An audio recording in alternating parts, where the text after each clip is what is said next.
So I'm really, really pleased to be joined today by Rabbi Elliot Cosgrove. He's the rabbi of Park Avenue Synagogue, a very prominent synagogue, conservative synagogue on the east side of New York. And he's been a very important figure in, particularly of late, I mean, for a long time, but particularly of late on around Zohar Mamdani, but also about divisions among American Jews. And we do have very, very different visions about Israel, about Mamdani, and I'm really, really grateful that he was willing to take the time to come and discuss them with me. So, Rabbi Cosgrove, thank you so much for doing this. It's great to be here, Peter. Thank you for the warm invitation. So, in your most recent Devar Torah, you said something I thought was really remarkable, actually. It struck me as a very vulnerable and honest kind of statement that I don't usually, one doesn't usually hear from public figures. And I found it actually quite moving. You said that I am in the wake of Mamdani's victory, where polls show that he perhaps won a third of the Jewish vote. You wrote, I'm faced not with an America that I hardly knew, but with a segment of the Jewish community it would seem I hardly know. And then you called for an authentic dialogue, meeting difference not with defensiveness, but with a spirit of inquiry and curiosity, which I really, really appreciate. And I guess as one of those Jews who supported Mamdani. Um, I thought I would just very briefly tell you how I see it, and then invite you to tell me how you would how that lands with you. And I was started by thinking about something you wrote in your book that I found very powerful. The book is called, for those who are not familiar with it, it's called For Such a Time as This on Being Jewish Today. And you write, every human being is created equally in God's image. No matter one's race, religion, or nationality, regardless of whether a person is a friend or foe, they are created in the image of God. As such, they are to be accorded equal and infinite dignity as befitting God's creation. And then I think about what Mamdani said in the first mayoral debate when he was asked about Israel as a Jewish state. And he said, I would not recognize any state's right to exist with a system of hierarchy on the basis of race or religion. And to me, his words were a kind of an extension of yours. That the theological principle is that human beings are created in the image, they are created equally in the image of God, and that the political corollary would be states should not have hierarchies, legal hierarchies based on religion or race or ethnicity. That we might have special affection for members of our community, being Jews or other groups, but that states should treat people equally. And that's for me why I agree that I don't support the idea of Jewish states or Christian states or Hindu or Islamic states. And so I'm curious how that lands with you for as someone who's interested in exploring these conversations between Jews who have different perspectives on Mamdani and more broadly on the idea of Israel as a Jewish state. Okay, so there was a lot there, Yeah, Peter, and so let me start out with where you started out with yeah, is just gratitude and the warmth and the sentiment that I shared in my post-election sermon, which was really what you and I are doing right now, which yeah. is trying to seek out with curiosity, with understanding of not reducing people down to sort of talking points or derangement syndromes or hysteria or language which really runs being dismissive of other individuals. And as you yourself opened up with, there's no presumption. There's actual differences between me and you in what we believe. But and You're a good guy, and I'm a good guy, and I think we need to model something for the community, not just me and you, but to be exemplars for the kind of dialogue we're seeking.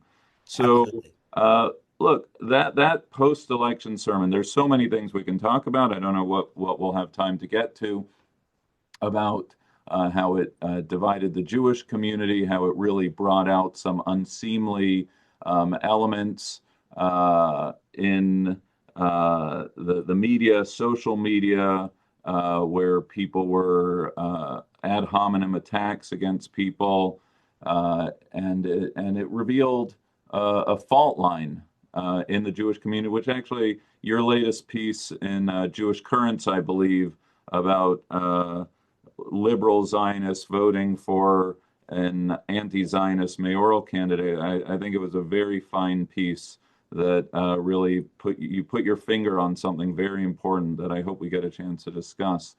The For me, and I'll speak only for me here, I do believe that each and every human being is created in the infinite dignity and the equal dignity of God. And I believe, as I've made clear at other points of my rabbinate and recently in my rabbinate, that whereas one can hold that view and one can have concern for all of humanity based on the premises we've just established, one also, by dint of being human, necessarily prioritizes certain concerns over other concerns. And so, whether that's, I don't pay for everyone's education, I pay for my own children's education. I relate to those in my immediate sphere in a way differently than I do the broad swath of humanity. We all make these choices all the time. We can't be human without making those choices, and that means as a New Yorker, as a Jew, and for me, that means also the sovereign state of Israel.